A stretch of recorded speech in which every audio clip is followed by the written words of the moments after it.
assim ficar subentendido como uma ideia que existe na cabeça e não tem a menor obrigação de acontecer.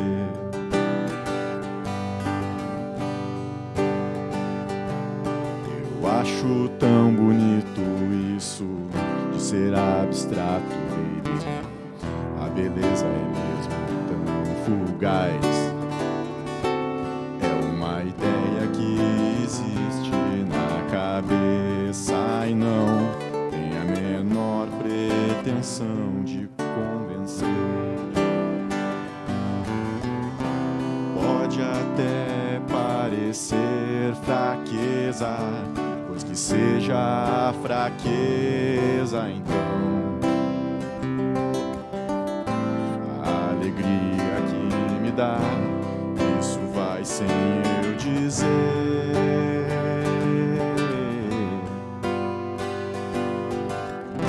Se amanhã não for nada disso, caberá só a mim esquecer. E eu digo, vai doer. O que ganho, o que perco, ninguém precisa saber.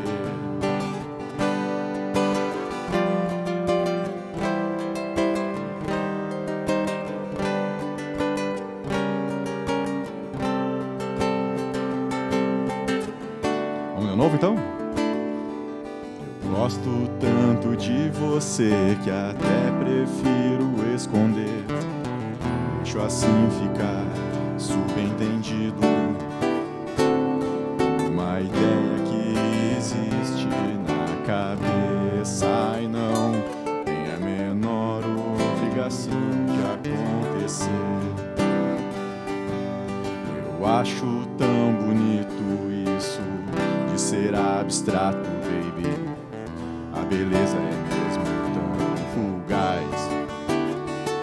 É uma ideia que existe na cabeça e não tem a menor pretensão de convencer. Pode até parecer fraqueza, pois que seja a fraqueza, então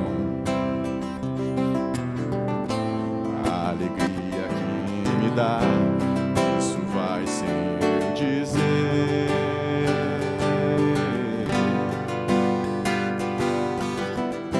Se amanhã não for nada disso, caberá só a mim esquecer. Eu vou sobreviver. O que eu ganho, o que eu perco, ninguém precisa saber.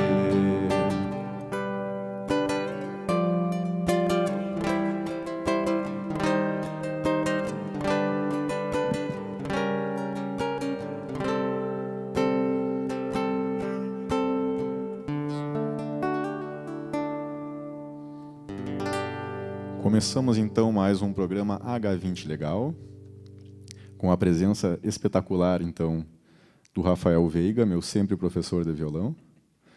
E eu vou pedir para o Rafael então continuar tocando mais uma música enquanto eu me posiciono aqui e a gente inicia oficialmente o programa. Tá? Obrigado, Rafael.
aplausos do nosso público virtual.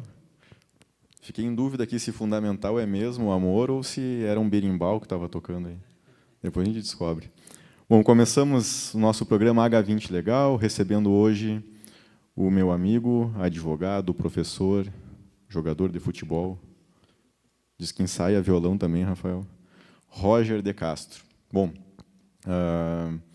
antes de mais nada, antes de falar sobre o nosso título do programa de hoje, eu quero pedir licença, Roger, para agradecer, então, a tua presença, a Tati, né, que está cedendo a presença do Roger hoje a todos nós. Então, muito obrigado, Tati, por autorizar aqui a vinda do Roger ao programa hoje. Roger, muito obrigado, muito bem-vindo. Vamos começar nosso programa? Vamos lá. Boa noite, então, Rafael.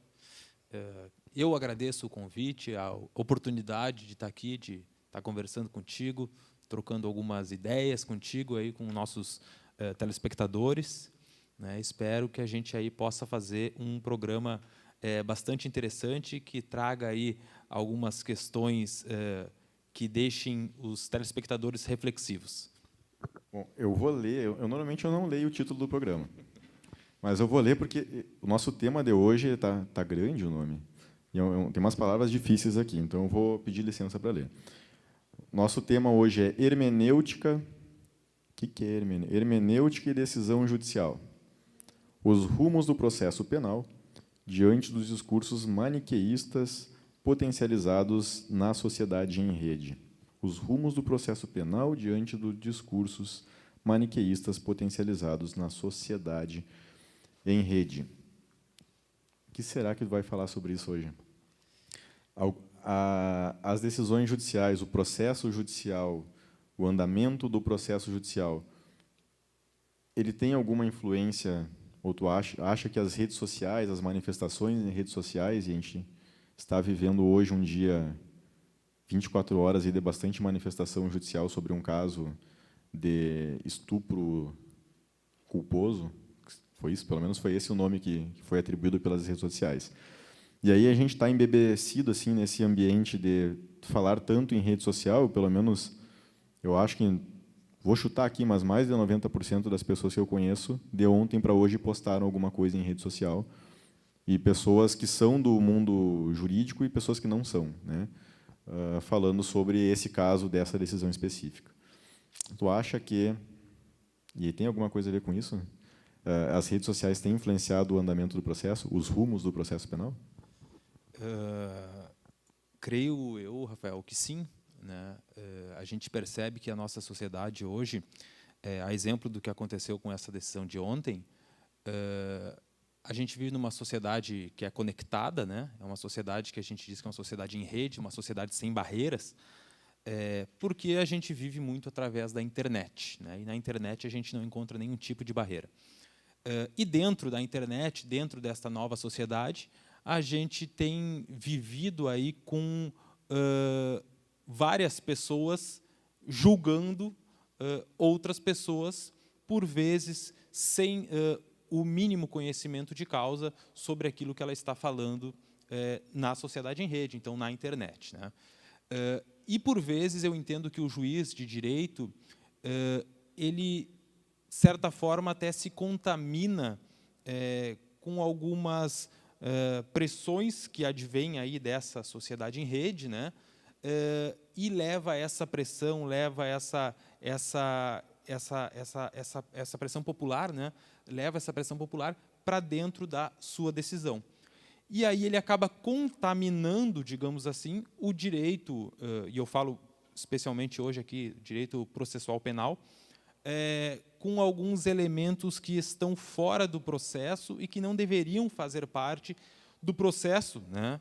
E esses elementos, seja a moral, seja a política, eles acabam predando o direito, né? Então, a decisão judicial ela é montada com base em elementos externos ao processo, e enquanto o direito em si, né, o direito processual penal, o direito constitucional, que é o mais importante de todos, ele fica um pouco afastado da realidade jurídica.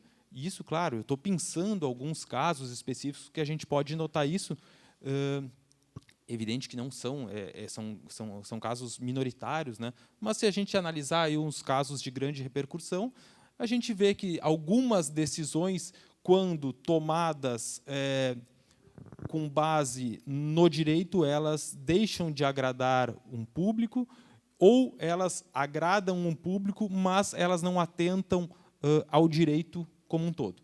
Então, eu acho que, sim, há uma influência em alguns processos, especialmente o processo penal, como é no caso, por exemplo, de uma prisão cautelar. Né? Por muitas vezes, a prisão cautelar ela é baseada fundamentalmente na pressão popular. Né? Na questão porque a mídia, e a gente tem que entender isso, a mídia ela é um quarto poder.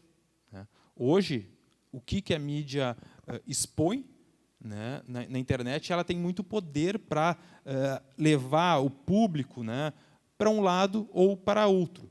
E, antigamente, quando a gente só tinha o jornal, tinha a rádio, tinha a TV, a gente não via tamanha pressão popular, porque as pessoas elas não tinham oportunidade de se expressar. Se expressavam na sua cidade, no seu bairro, na sua rua.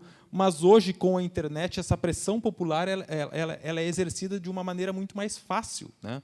No momento em que eu posto qualquer coisa dentro da minha rede social, por exemplo, aquilo pode começar a ser compartilhado por 1, por 10, por 20, por 1000, por milhares de pessoas, aqui em Santa Maria, lá em Porto Alegre, e assim sucessivamente. Né? Lá nos Estados Unidos, não existe barreira geográfica que impeça com que um posicionamento dentro da internet ele alcance aí o mundo. Né?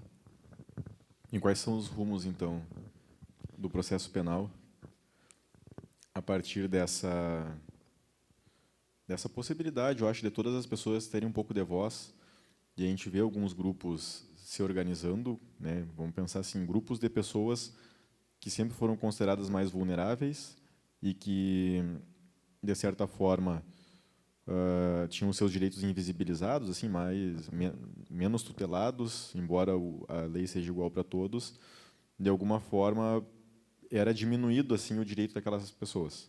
A gente pode pegar, vou usando, daqui a pouco a gente conversa, eu acho, sobre esse caso especificamente, assim, mas usando ele como pano de fundo, a gente tem uma situação, né, de uma mulher que se diz vítima de estupro, eu não posso afirmar se é ou não é, mas vamos usar assim, que se diz vítima de estupro, em uma audiência que foi realizada por vídeo, mas em que, pelo menos no que eu assisti, todas as pessoas que estavam naquele vídeo eram homens, né, juiz, promotor, advogados, todos homens.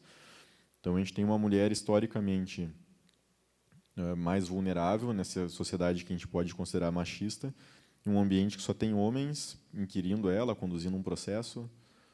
E aí essa mulher, agora, ela tem voz porque um grupo de mulheres se organiza, provavelmente seja isso, sim, e consegue, de alguma forma, através da internet, impulsionar o que aconteceu e dar voz a ela. Então, algo que talvez há 5 anos atrás acontecesse em uma audiência que não seria gravada, não seria filmada, né, que seria degravada, né? Antigamente as audiências eram degravadas, não tinha vídeo, então algo que talvez ficasse só numa história das pessoas que participaram daquela solenidade, agora se tornou público.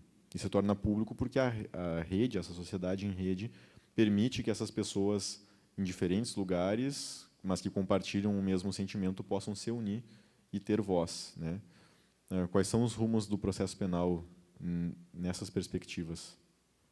A gente não tem mais, né? Antes era o Ministério Público acusando, o advogado defendendo e talvez um outro advogado atuando como assistente de acusação. Agora a gente tem a rede acusando, a gente tem uma rede pressionando, a mesma rede social que, de certa forma, contribuiu para que a gente tivesse ali um impedimento de uma presidente da República há pouco tempo atrás, né?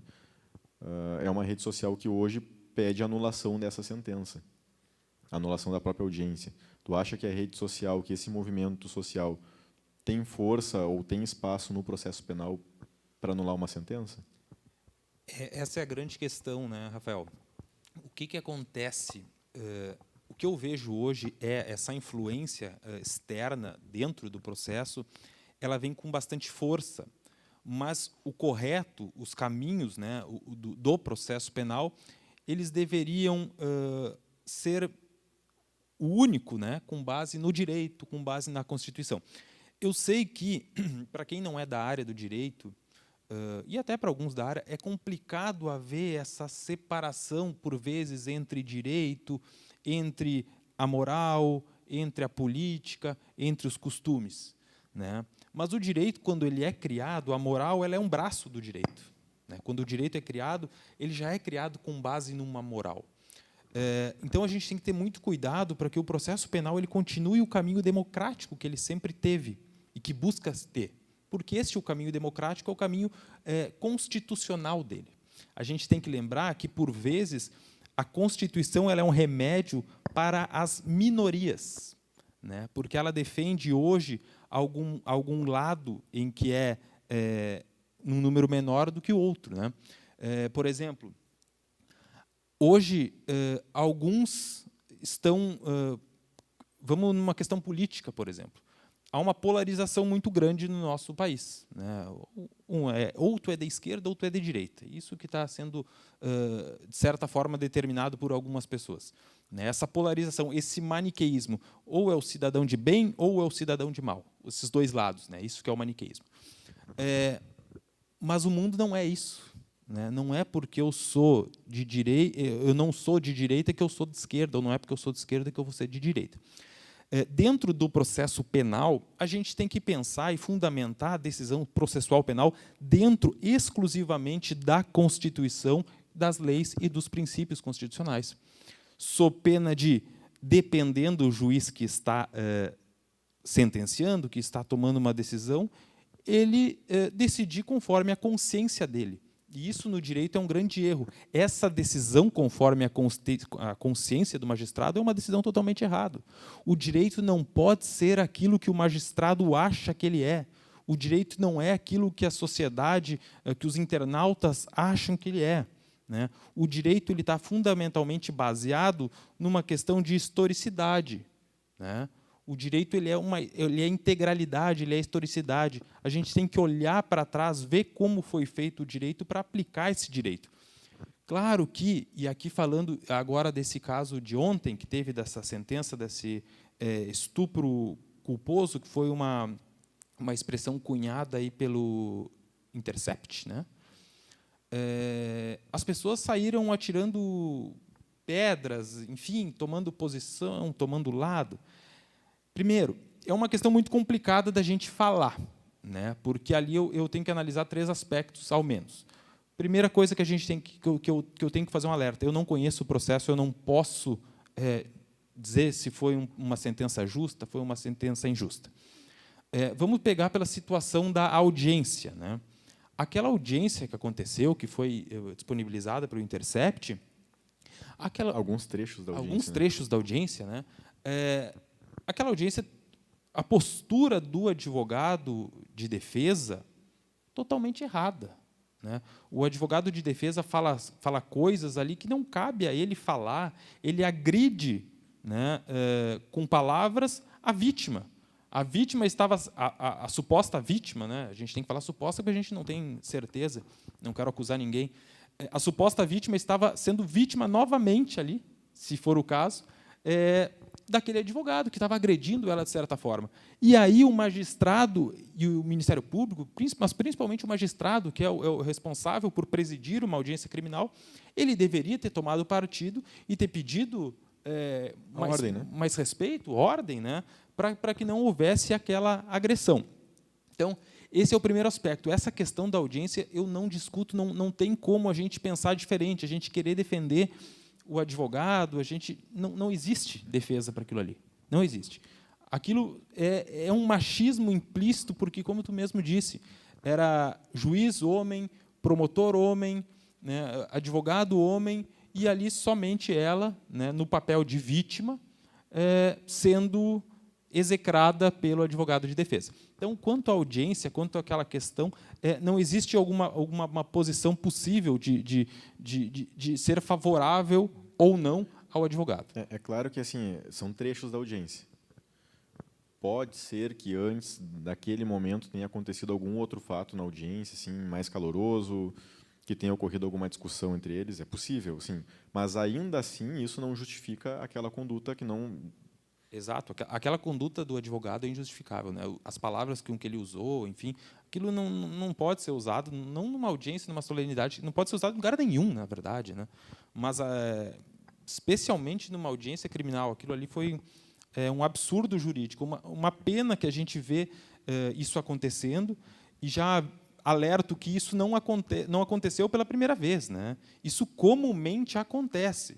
E, por vezes, ali a gente estava falando de advogados com alto poder aquisitivo, advogado de defesa, né? Um advogado, dizem que é um advogado muito caro, enfim.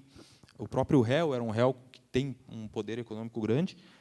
Mas, por vezes, isso acontece de uma maneira muito pior com aquelas pessoas que são pobres, né? São defendidas pela Defensoria Pública, aquelas mulheres que são defendidas pela Defensoria Pública, por vezes elas sofrem muito mais, né? Mas, infelizmente, as coisas não são divulgadas. Mas, nessa situação ali, seria a função do juiz, na verdade, que preside a audiência, de alguma forma... O juiz ele tem que manter a ordem na audiência, negar aquelas perguntas, negar as perguntas, indeferir, chamar a atenção do advogado. Ele tem que manter a urbanidade, o respeito dentro de uma audiência. O promotor também poderia, de alguma forma, ter percebido que... Vamos pensar na função dele no processo, que seja uma função de perseguir a acusação, a condenação. Ele poderia, de alguma forma, entender que aquilo também estaria prejudicando a função dele como um acusador. Com certeza, com certeza. Também poderia ter interrompido, interpelado, sei lá, alguma coisa ter feito para acontecer. Bom, mas a audiência aconteceu, depois da audiência vem... É um processo penal, e talvez a gente possa explicar aqui, tu possa explicar, porque eu nada entendo do processo penal, mas depois da audiência da instrução, e eu imagino que naquela audiência ainda a vítima é a primeira pessoa a ser ouvida. Não sei se tu pode explicar isso, como que funciona. A gente tem trechos ali em que ela, né, a vítima, foi ouvida. Mas deve ter acontecido oitiva de testemunhas depois, do próprio réu. Como que funciona isso? O que acontece depois da audiência? Exato, né? Fundamentalmente, depois da audiência criminal, onde a vítima é ouvida, vai ser ouvida as testemunhas de acusação, as testemunhas de defesa e, por último, o interrogatório do réu. Eu não sei quantas testemunhas foram ouvidas, eu não sei o que o réu falou, se falou, porque o réu pode usar o direito dele de ficar em silêncio. Mas fundamentalmente, após, né, o fim da instrução, né, a instrução finda com os memoriais, né, as alegações finais, que a gente disse que é onde o órgão acusador e o advogado de defesa eles fazem um apanhado geral do processo, daquilo que foi colhido na fase instrutória, né, e pugnam ao final por um pedido, seja o pedido do Ministério Público, seja o pedido de absolvição ou de condenação, e a defesa também da mesma forma. Neste caso, especificamente, pelo que eu li, o Ministério Público ele pediu a absolvição do réu. Então, e aqui só um parênteses, em casos em que a gente tem que entender o Ministério Público no processo penal como alguém que acusa, o juiz como um ser imparcial, então um ser... porque a gente vive, e outro parênteses, um parênteses dentro do parênteses, a gente está num sistema processual acusatório, isso que a gente vive no Brasil, onde o juiz ele é um ser imparcial, que ele fica esperando, né, os elementos da acusação e os elementos da defesa. Então, o juiz ele é esse ser imparcial que fica lá só aguardando, só ouvindo as partes. Nesse caso, quando o Ministério Público pede absolvição, eu entendo que não cabe ao juiz ir contrariamente ao pedido do Ministério Público, porque o Ministério Público é o órgão acusador, certo? Bom, o Ministério Público, me parece que, nesse caso, ele pediu absolvição por, em tese, né, o réu ter agido por um erro de tipo, que a gente diz, né? Quando não, porque no estupro de vulnerável,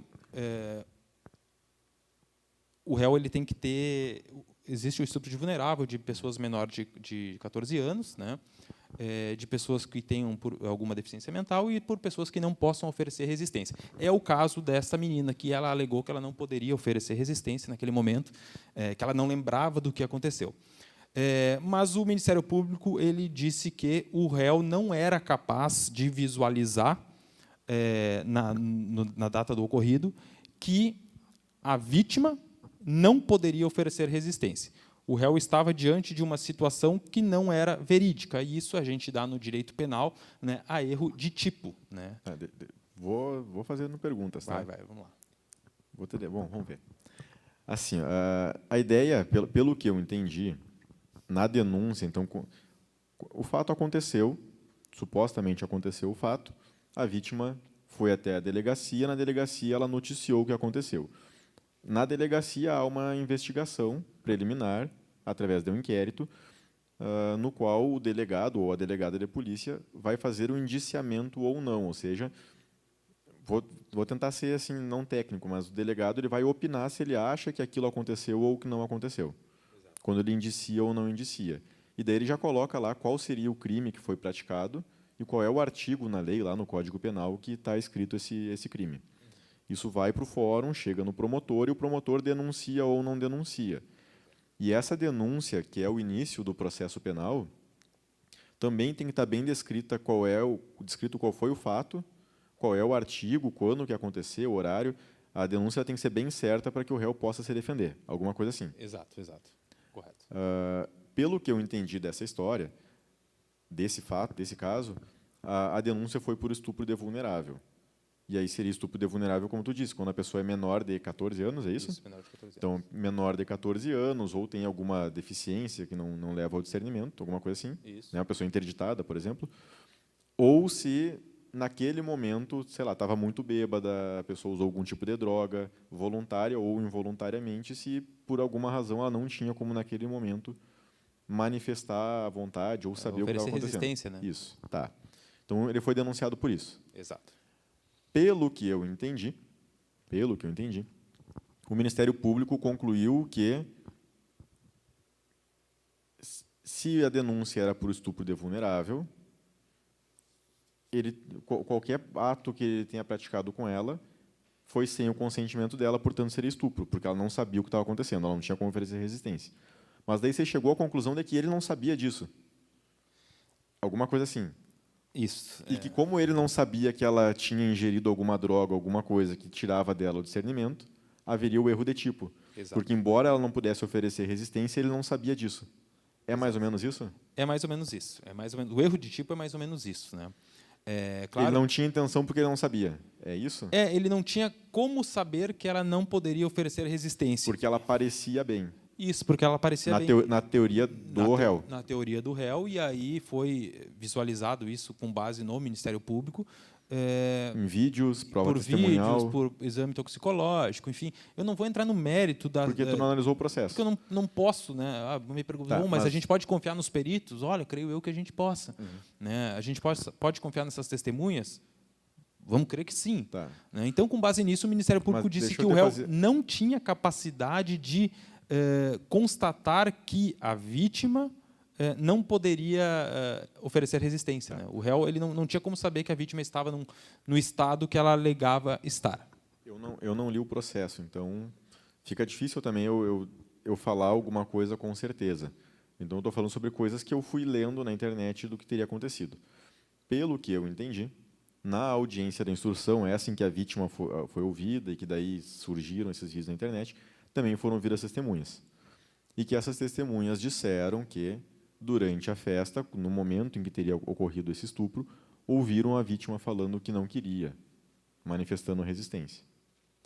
Então, assim, se a gente tem uma denúncia de estupro de vulnerável, de quem não pode oferecer resistência, digamos que se constatou que ela não era vulnerável, que ela tinha como, naquele momento, oferecer resistência. Poderia, estou falando em hipótese, poderia o promotor, se isso aconteceu, aditar a denúncia e alterar lá, ao invés de ser um estupro de vulnerável, ser um estupro, porque ela disse que não e mesmo assim ele continuou? Porque se ela ofereceu resistência, ela tinha condições, não é de vulnerável, mas é estupro ainda assim. Na verdade, a tese dela, que foi narrado na polícia, né, a primeira vez, foi que ela não lembrava, me parece, dos fatos. Então, por isso que foi por o estupro de vulnerável.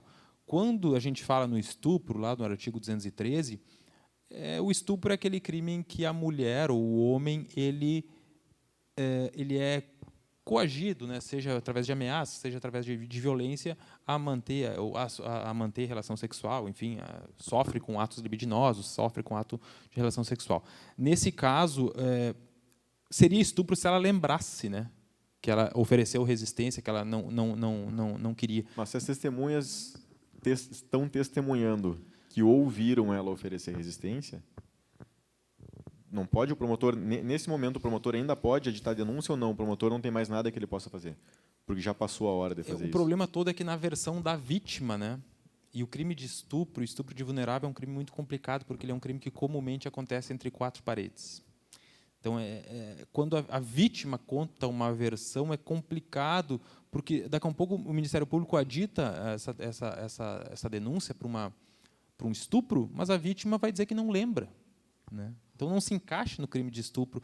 Pela versão da própria vítima, ela não se encaixa nesse crime de estupro, né? O estupro de vulnerável, por exemplo, e aqui fugindo um pouquinho do tema, o estupro de vulnerável,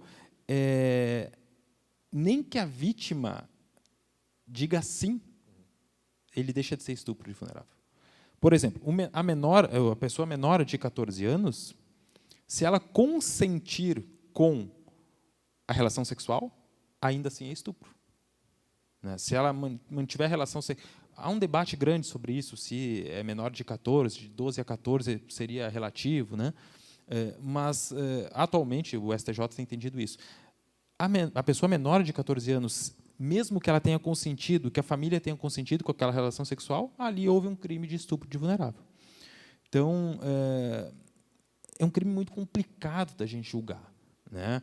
O Ministério Público foi por essa tese. Agora, se o Ministério Público agiu corretamente ou não, só o processo pode nos dizer. Mas o importante desse caso é que essa expressão,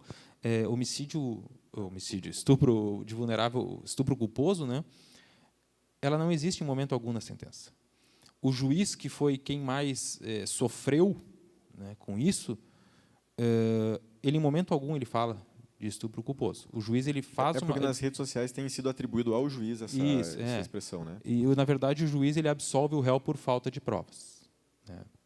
Por falta de provas que há essa... Falta de prova sobre a vulnerabilidade sobre dela. A vulnerabilidade. Porque a vulnerabilidade da pessoa que não pode oferecer resistência, ela é uma vulnerabilidade relativa. A pessoa que não pode oferecer resistência e até a pessoa... É diferente da idade. A idade a gente sabe Isso, qual é a idade. A idade se menos a pessoa é interditada, você sabe que é interditada. E é uma vulnerabilidade absoluta, ali não tem discussão. Quando a gente fala de uma pessoa com deficiência, a depender da deficiência, até pode haver uma discussão sobre a vulnerabilidade dela ou não, né? No caso da pessoa que não pode oferecer resistência, também a gente tem que buscar no processo elementos que comprovem que ela efetivamente não poderia oferecer resistência naquele momento. É um caso muito complicado, né, muito difícil de a gente tomar qualquer partido, mas a gente tem que deixar claro que esse rapaz que está sendo acusado, e se ele for inocente, né, e se realmente não aconteceu isso que a moça disse que aconteceu, né, que as mídias sociais... né? Mas a gente pensa, e aí vem o maniqueísmo, né? Não, mas ele tem que ser culpado, ele tem que ser condenado, ele tem que ser preso, ele tem que apodrecer, porque ele é rico, porque... Mas só um pouquinho. Me parece... E se ele fosse o teu irmão? Se ele fosse o teu pai? Parece que, pela conduta do advogado na audiência, todo mundo ficou contra o cliente. Bom, o advogado passou do limite com a vítima, né? Mostrou fotos, falou coisas que não deveria falar, então o advogado passou do limite, vou usar essa expressão, passou do limite na audiência. E aí todo mundo fica contra o réu. Então agora, já que o advogado errou lá a mão, o réu é culpado. Assim, parece que é essa polarização que aconteceu.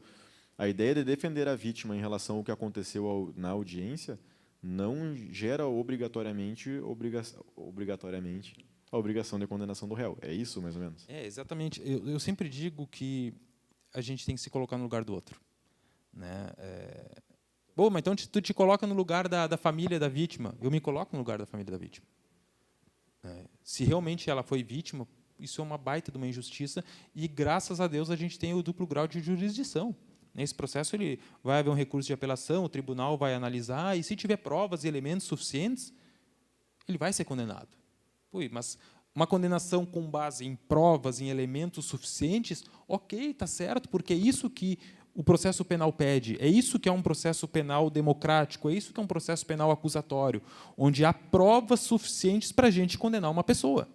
Né? Agora, eu não posso querer que este réu seja condenado a qualquer custa, especialmente por eu me sentir enojado com a postura do advogado dele, que foi isso que tu falou, e é isso que vem acontecendo.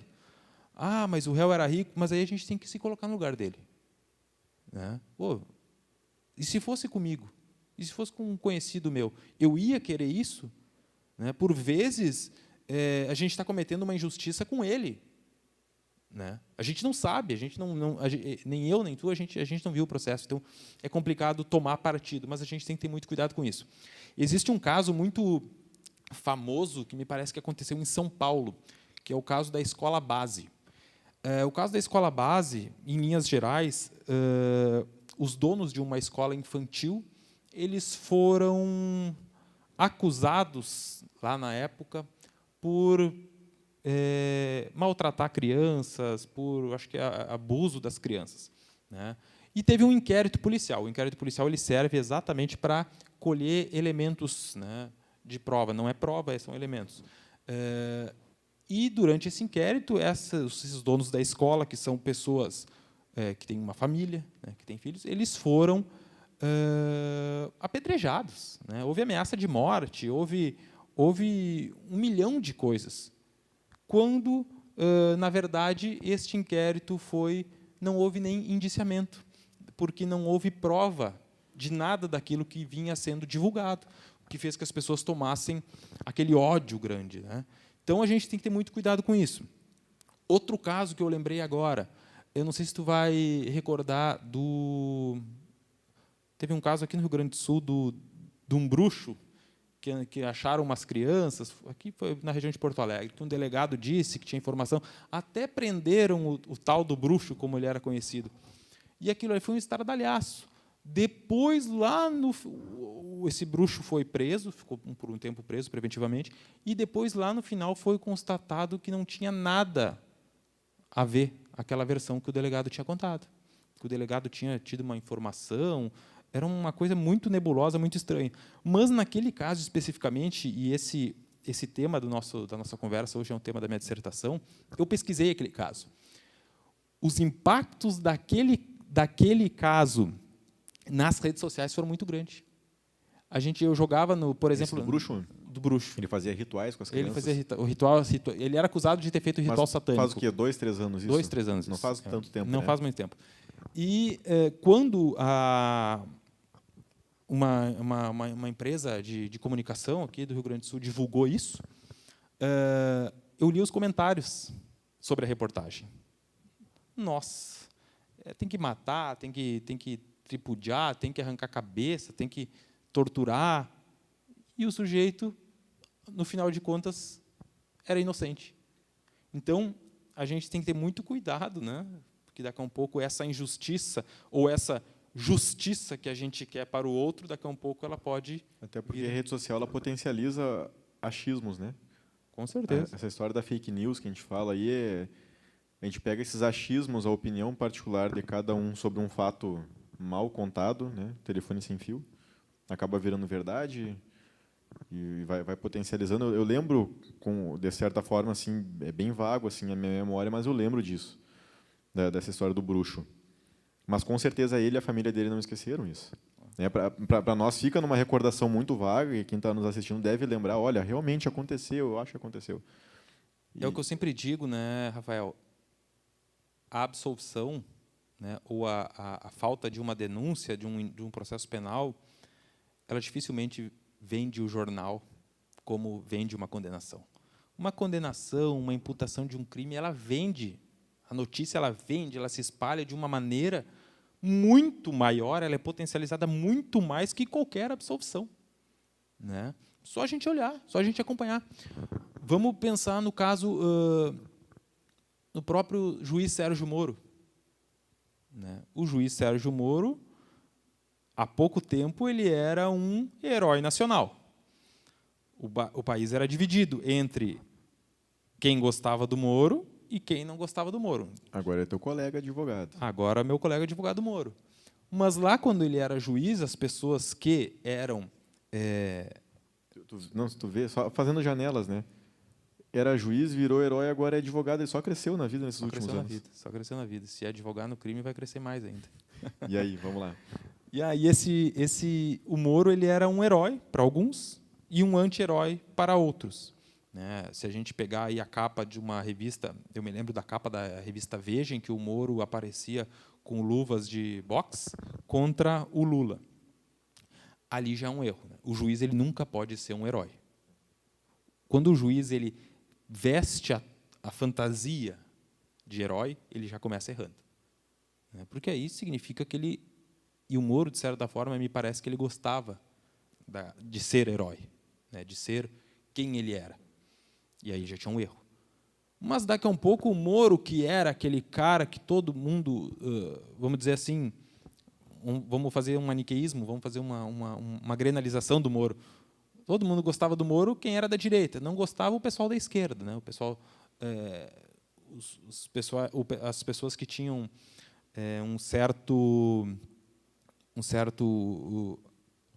uma empatia com o Lula, né? E aí o Moro acabou deixando de ser juiz, virou ministro, e aí o pessoal que gosta, que tem empatia com o Bolsonaro, gostava do Moro, né? E ficou Moro e Bolsonaro de um lado e Lula do outro.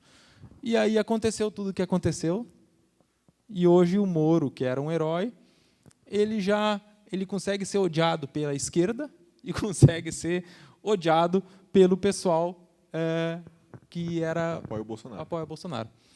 Né? Então, e aí como é que fica essa e aqueles que apoiavam, como é que eles estabelecem? Porque o Moro era bom quando ele condenava os inimigos, né? Quando ele condenava o outro, quando ele falava mal do outro, ele era bom. Aí, quando ele começou a falar mal do meu, não, peraí, só um pouquinho. Aí ele deixa de ser bom. Quando ele divulgava áudio do outro lado, era bom. Quando ele divulga do meu lado, é ruim. É exatamente isso. É isso? Exatamente isso. A gente tem que ter um cuidado muito grande, porque daqui a um pouco, aquilo que é bom para nós naquele momento, hoje, pode se tornar ruim amanhã. Né? Então, o direito ele não pode estar nesse jogo. Mas, pelo menos, ele teve uma conduta homogênea. Ele foi ruim para os dois lados. E foi bom para os dois lados. Nessa gangorra dele. Eu, na verdade, eu tenho uma crítica muito grande ao Moro desde os tempos da Lava Jato. Eu acho que ele, como juiz, ele procurava demais coisas para condenar. E essa é a função do promotor. Porque quem procura alguma coisa. Né? O juiz ele não pode estar procurando, não pode estar fazendo perguntas, por exemplo. No processo penal, numa audiência penal, o juiz ele faz perguntas complementares. Não cabe a ele ficar fazendo pergunta, indagando, procurando alguma coisa. Isso é função da acusação. Quando o advogado faz uma pergunta ou o promotor faz a pergunta, não fica muito claro para o juiz a resposta, ele pede uma explicação. Ele pode fazer uma pergunta complementar. Né? Poderia fazer uma pergunta complementar. Mas o Moro, se a gente analisar, e eu me lembro que eu analisei um caso em que ele fez 117 perguntas numa audiência. 117 perguntas, ele está procurando alguma coisa. E se ele está procurando alguma coisa, ele está condicionado a alguma coisa. Mas isso não é bom. Não. Porque daí ele vai ser mais justo. Não. Estou sendo irônico contigo. Ele vai ser mais justo, porque se o réu realmente roubou, se ele praticou um estelionato, se ele matou, se ele estuprou, e o juiz está lá imbuído nesse sentimento condenatório, esse juiz vai fazer justiça. Não é isso que a sociedade quer? É isso que a sociedade quer, quando é para o outro. Né? Todo mundo quer um juiz que condene o outro. Mas ninguém quer um juiz que me condene aqui e condene os meus. Né?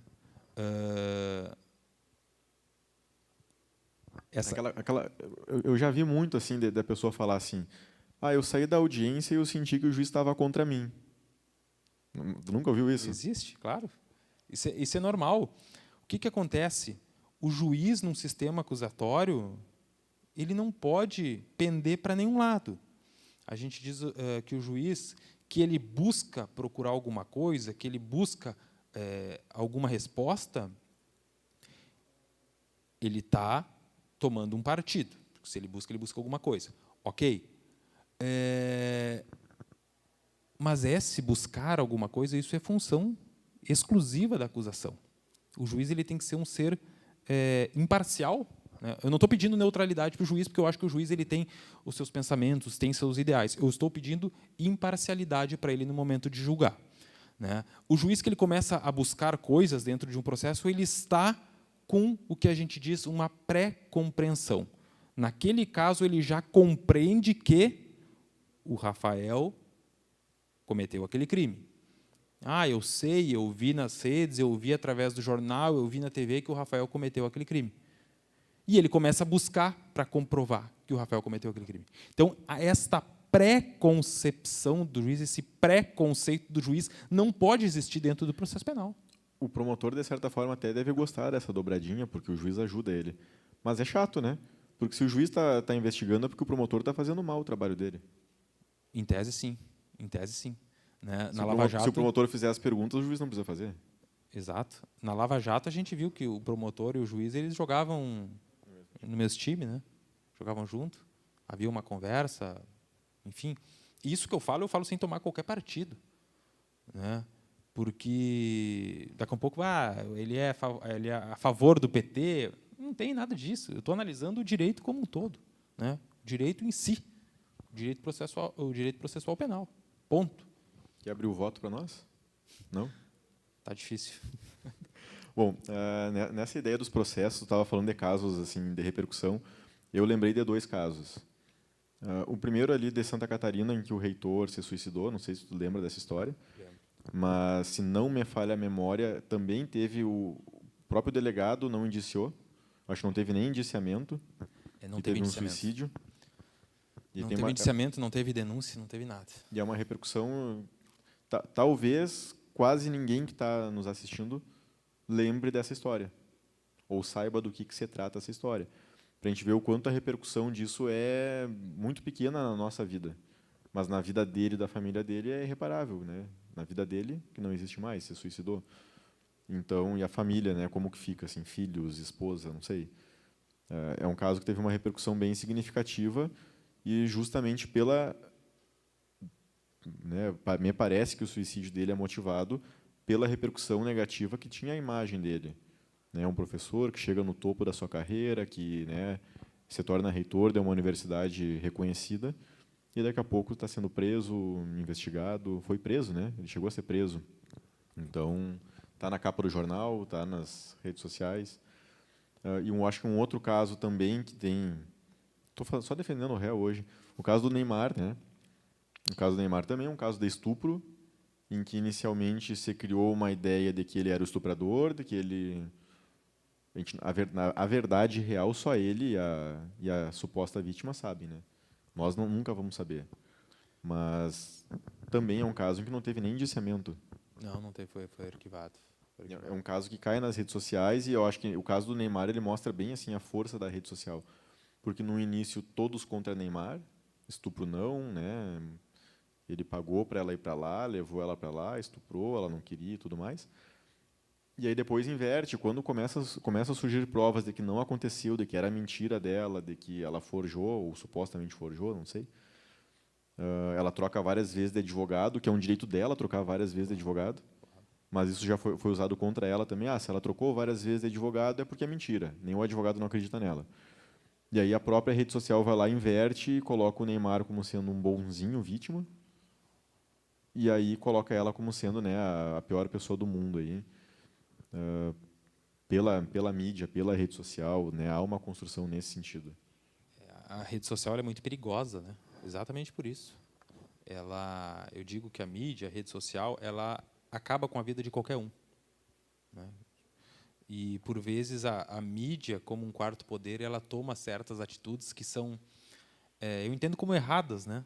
Porque tu pega, por exemplo, pega um recorte aqui da nossa fala e publica só o trecho, tira do contexto. Está feito o problema. Né?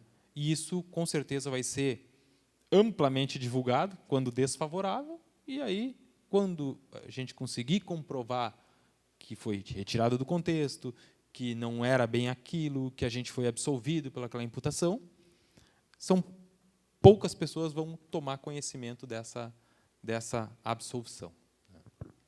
Tu disse que pesquisou esse caso do bruxo quando escrevia a tua dissertação de mestrado.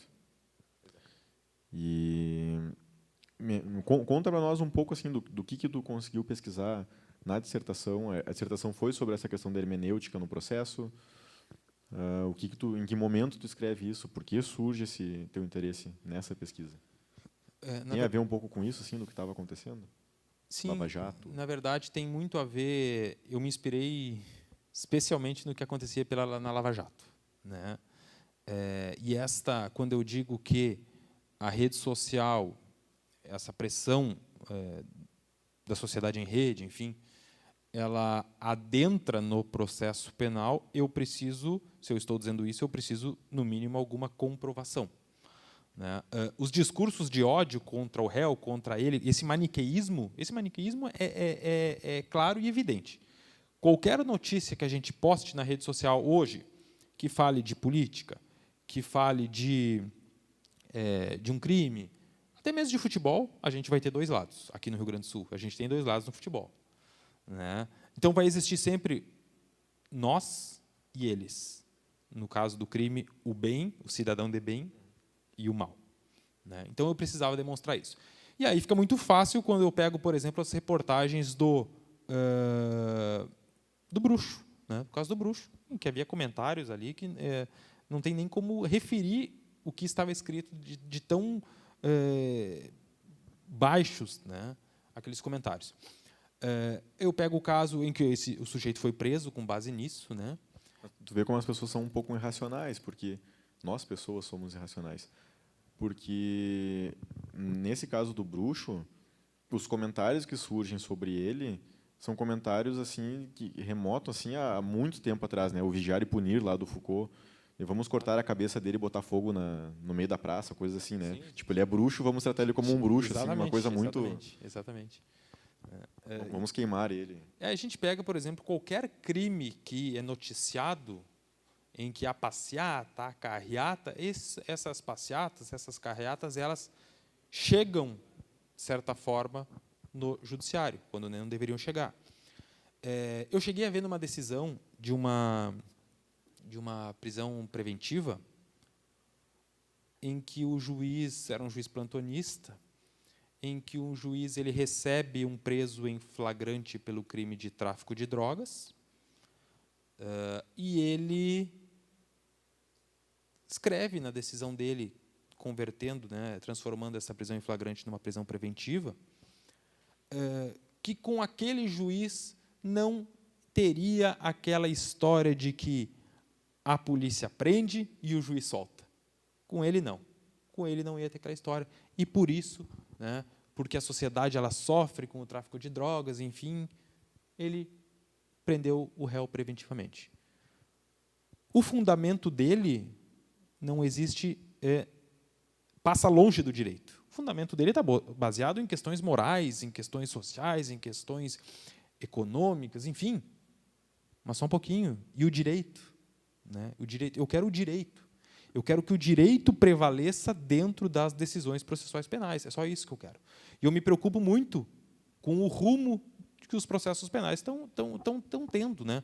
Nesse caso, por exemplo, esse caso dessa menina de estupro, muito provavelmente vai haver um recurso, e se neste recurso o réu for condenado, vai virar notícia novamente. Se ele for absolvido, vai virar notícia, mas essa notícia não vai ter um alcance grande. Né? Se mantiverem a absolvição dele, obviamente. Mas isso são coisas que a gente vai ter que ver no futuro. O caso Lula, por exemplo, o Lula andou sendo absolvido de alguns casos. Mas a gente não vê isso nas redes sociais. Agora, quando falava no Lula do triplex, o Lula do sítio, o Lula disso, o Lula daquilo, chovia acusadores. Né? Hoje, não chove. Quando noticiam a absolvição dele. Então, é muito complicada essa questão. Né? E talvez vou pedir para te explicar assim rapidamente para quem está nos assistindo, porque eu acho que é uma confusão entre o direito material e o direito processual. Então, existe o Código Penal e o Código de Processo Penal. Então, no Código Penal diz que matar é errado, que estuprar é errado, que roubar é errado, furtar é errado, né? Diz que é errado. E tem lá uma combinação dolosa ou culposa. Tu pode explicar isso também, né? Já que você fala muito aí desde ontem sobre estupro culposo, talvez tu possa explicar que lá no Código, eu acho que tem isso no Código Penal, falando em algum crime que pode ser doloso e algum que é culposo. Acho que é isso. Exato. Mas pelo que eu me recordo, assim, de muito tempo atrás na faculdade, nem todos os crimes têm a modalidade culposa. E que, para além disso, existe um Código de Processo Penal, que diz como que o andamento do processo tem que acontecer. Então, por mais que o juiz, num sentimento pessoal, ele tenha muita convicção de que o crime aconteceu, se os passos do processo não aconteceram bonitinho ali, como tem que acontecer, ele não pode condenar. É alguma coisa por aí. Não sei se tu consegue nos explicar isso. O juiz ele pode condenar quando ele tiver elementos suficientes, elementos probatórios suficientes dentro do processo. Aí a rede social entra onde nisso? A rede social Porque entra... o juiz leu na rede social... Vamos pensar o seguinte, tá? Tem um áudio em que eu, Rafael, estou dizendo que eu matei alguém. Tu tem esse áudio, tu compartilha na tua rede social. O juiz viu na tua rede social o Rafael falando que matou alguém. Mas é uma prova que é ilícita, ilegal e jamais vai chegar no processo. O juiz tem convicção que eu matei. Mas no processo não tem essa prova. Como é que funciona? Exato, essa prova não pode ser valorada, né? É complicado, é difícil isso. É difícil, o juiz ele tem que fazer um exercício muito grande de se blindar de informações externas, né? Ele tem que ser um ser blindado de opiniões externas. Como eu havia dito anteriormente, o juiz ele não é um cidadão neutro, porque não existe neutralidade. Sempre a gente vai estar de um lado ou vai estar do outro, a gente tem as nossas opiniões, nossos preceitos, a nossa religião, enfim, coisas em que a gente acredita. Mas dentro do processo o juiz tem que ser imparcial. Ele tem que julgar com base no que chega até ele, né? E dentro do processo penal especificamente, para o juiz condenar o réu, ele tem que ter elementos que condenem o réu. O trabalho do réu, na verdade, não é produzir uma prova que absolva o réu. O réu não. O trabalho do réu é simplesmente ficar se defendendo daquelas imputações, mas sem criar, sem comprovar. Quem faz a prova, o ônus probatório dentro do processo penal é da acusação. Mas nem sempre, quando o juiz absolve, significa que ele está dizendo que o réu não fez. Sim. Às vezes o juiz está dizendo que ele não conseguiu provar que aconteceu. Foi o caso da sentença de ontem. Vai ter alguma sentença que o juiz fala, olha, ficou claro que não aconteceu, ele estava em outro lugar, pode ser. Claro, pode. Mas não é todos assim.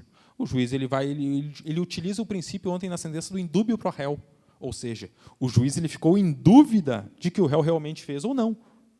E na dúvida no direito penal, a gente absolve. Esse é o grande lance, né? Indúbio pro réu. Na dúvida, em favor do réu. E seria a função do promotor produzir essa prova Produzir a prova.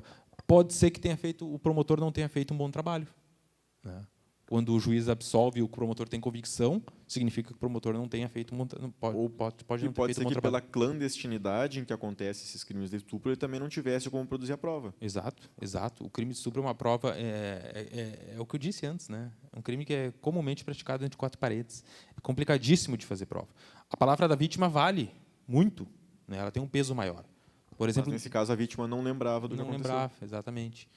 Por exemplo, nos casos de violência doméstica, a palavra da vítima tem um valor muito maior do que a palavra do réu, né? do agressor.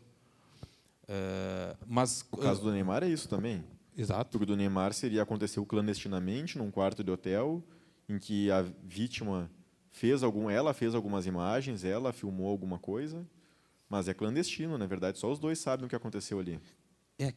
Aquele caso do Neymar, na verdade, a suposta vítima, né, a sedizente vítima, ela acabou ajudando o Neymar quando ela faz aquele vídeo, né? Aquele vídeo demonstra o contrário do que aconteceu. Claro, a gente não conhece todos os elementos, tudo que está dentro lá da investigação. Mas tu havia me perguntado antes sobre os crimes dolosos e os crimes culposos. Por que a gente está falando assim, não existe estupro culposo?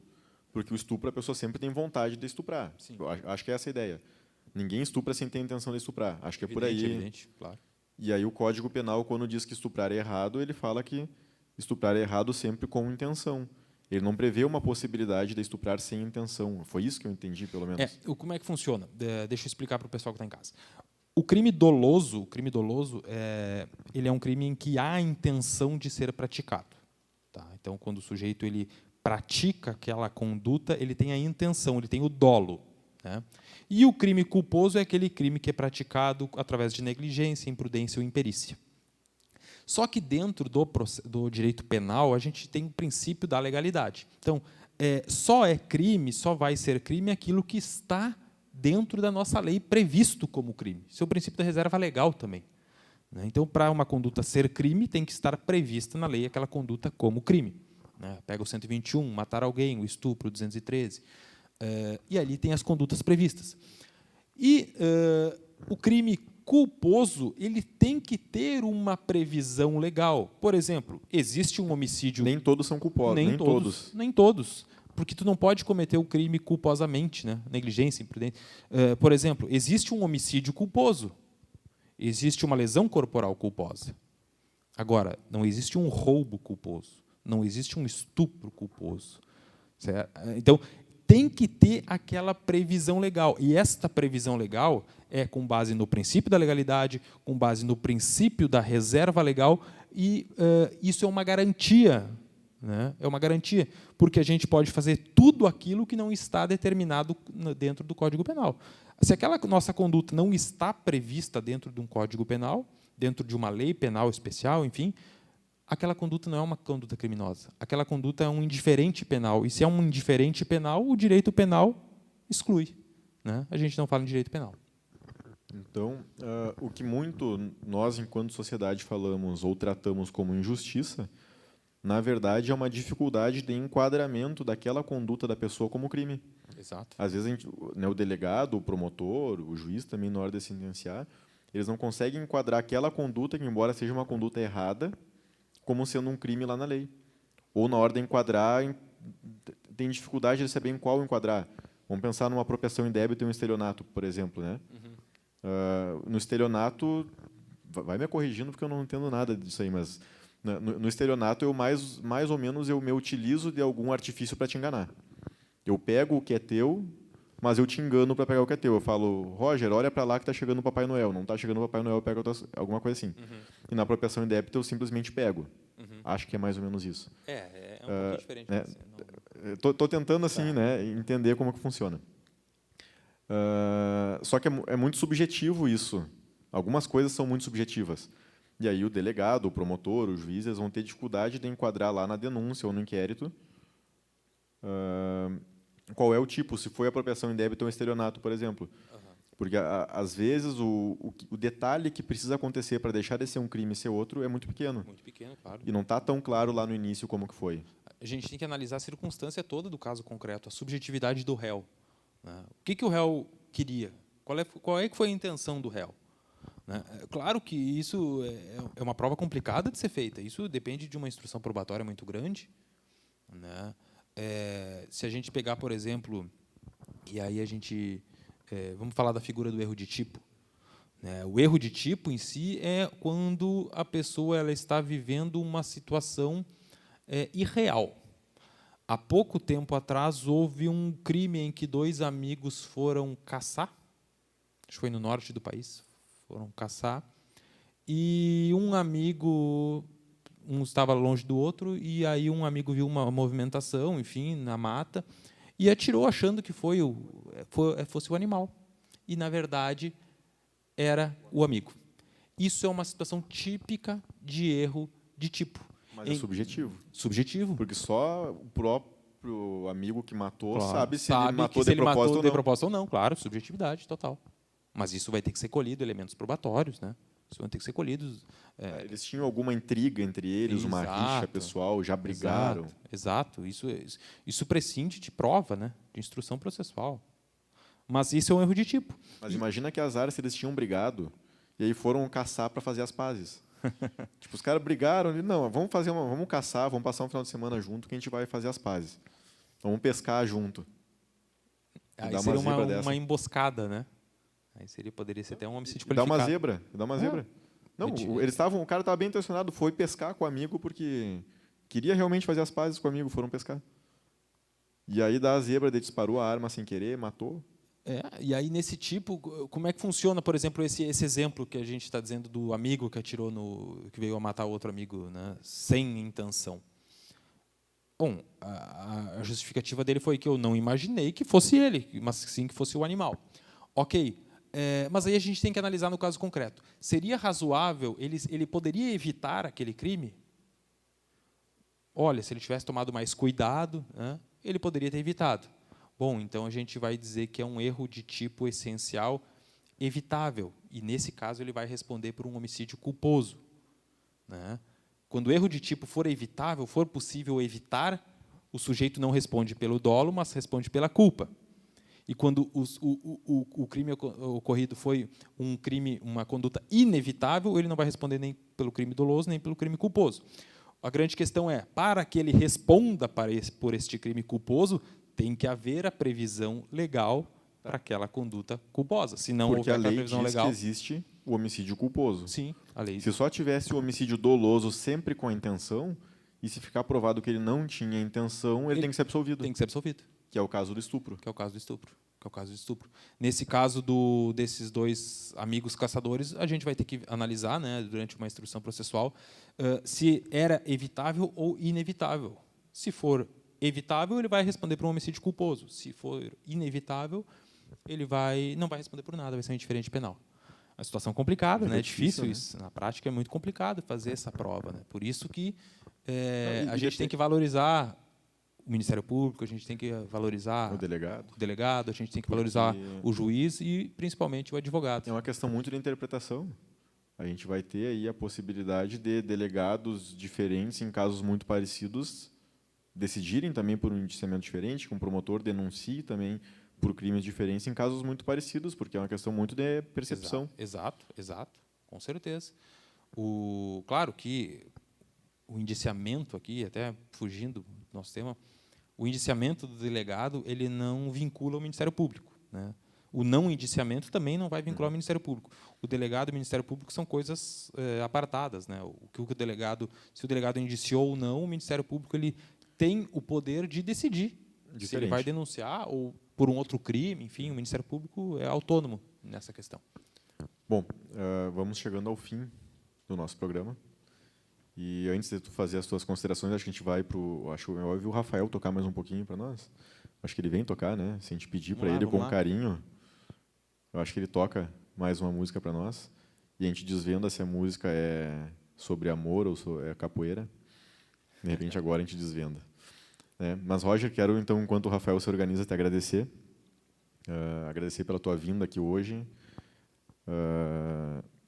Dizer que, no fim, nesse calor desses assuntos que estão na rede social, acabou dando muito certo, né, o nosso encontro. Não foi proposital, mas a sorte acompanha os bons e está sempre contigo. Então, muito obrigado por estar aqui. Eu que agradeço, Rafael, pela oportunidade. Agradeço aí ao pessoal que comanda aqui o estúdio, né, que transmite esse evento. Agradeço aí aos telespectadores, aos ouvintes, pela paciência. Espero que tenham gostado, que possam refletir mais sobre o direito como um todo, né, e vou advertir novamente que todo o nosso posicionamento aqui é um posicionamento baseado não em defender ou acusar A, B, C ou D, mas é simplesmente um posicionamento que eu tenho, né, com base no que eu acho que está correto dentro do direito. E agradecer ao Rafael também, né, nosso cantor, Rafael Veiga? Rafael Veiga. É o cara. Professor. Ele tem uma tarefa difícil de me ensinar a tocar violão e guitarra. Sai, né? Sai. Difícil. Prefiro continuar estudando direito penal e processo penal, acho que é mais fácil. Eu senti falta de tu enviar um abraço para os teus alunos, não vi isso, e dedicar essa música que a gente tocou no início para a Tati. Tu pediu para a gente tocar essa música para a Tati e depois não dedicou ela, mas deixa assim. É verdade.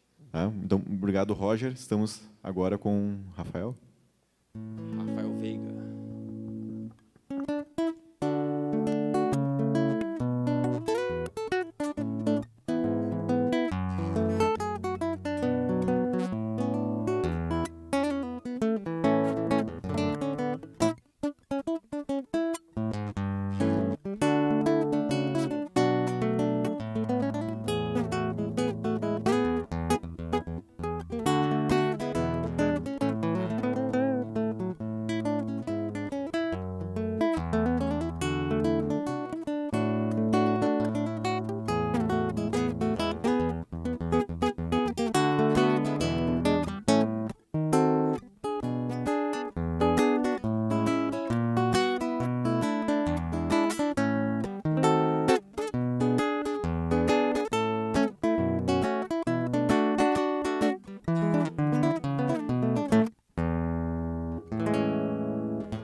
Oi, nos escutam, será? Acho que sim, né? Bom, depois dessa apresentação do Rafael, fica difícil eu tocar violão aqui. Eu acho que eu continuo te assistindo e tu continua tocando. A gente pensou, e aí, para encerrar o programa, a gente pensou em 2 músicas. Então, quem não quer assistir pode sair correndo já agora. E quem não sair agora vai ter que escutar até o final. Tô ajeitando o violão aqui porque o Roger mexeu no meu violão e tirou a afinação, não sei. Vou botar a culpa no Roger. Diz que era a música do Vera Louca, né? Diz que era a Vera Louca que a gente ia tocar agora. Versão do Vera Louca. Diz que é. Diz que os caras estão fazendo sucesso no mundo aí e que a gente tem que tocar a música deles. Vamos lá. Vamos ver se sai. Tem que sair. Sempre sai. Vamos dar o volume? Tá saindo o nosso som aí? Espero que saia só o som do violão do outro Rafael. Oi? Vamos lá então. 1, 2, 3, vai.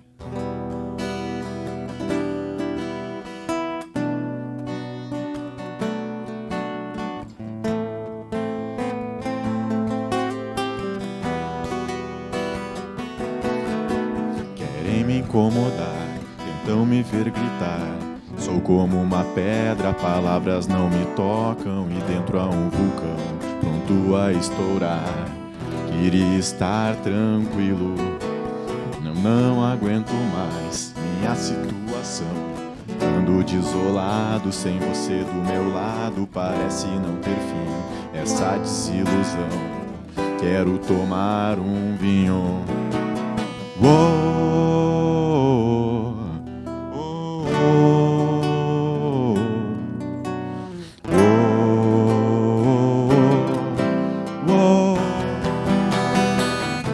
E agora estou aqui,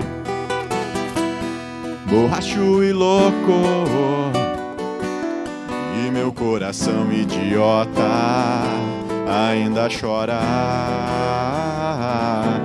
E eu te esperarei pra sempre.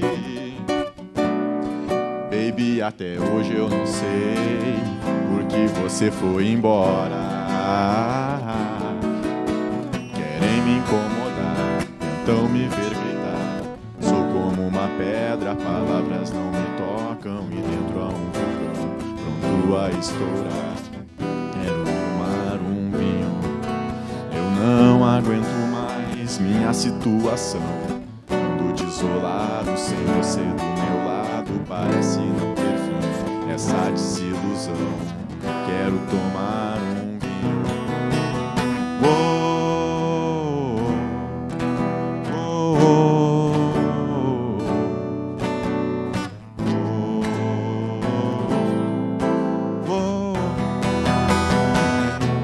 Agora estou aqui, borracho e louco, e meu coração idiota ainda chora. E eu te esperarei pra sempre. Baby, até hoje eu não sei por que você foi embora.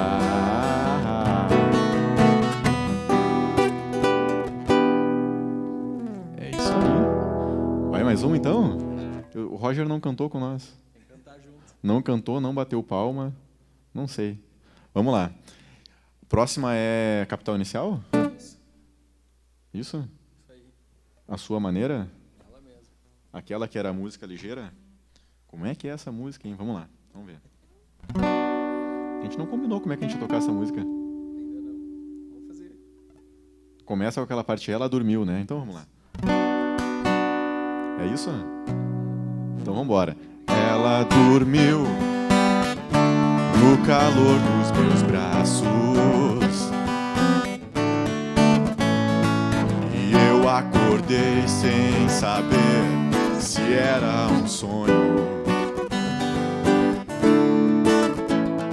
Algum tempo atrás pensei em te dizer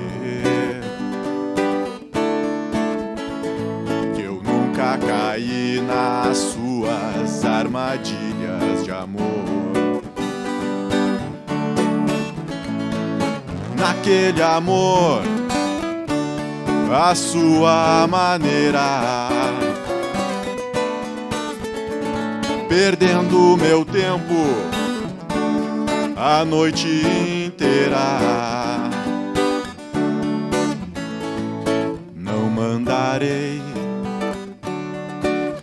cinzas de rosas, Roger,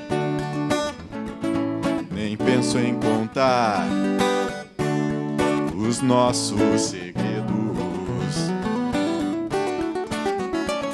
Algum tempo atrás pensei em te dizer que eu nunca caí nas suas armadilhas de amor. Naquele amor, a sua maneira, perdendo meu tempo a noite inteira, a noite inteira. Ela dormiu. É isso aí. Muito obrigado, então. Obrigado, Rafael Veiga, nosso professor de música. Espero que continue retornando ao nosso programa. E obrigado a você, então, que assistiu até agora o nosso programa H20 Legal. Na próxima semana, retornamos com mais um programa. Na próxima semana, na véspera de eleições, e aí, obviamente, a gente vai ter algum assunto que envolve política. A gente não vai poder fugir da política. Então, até a próxima semana. Muito obrigado.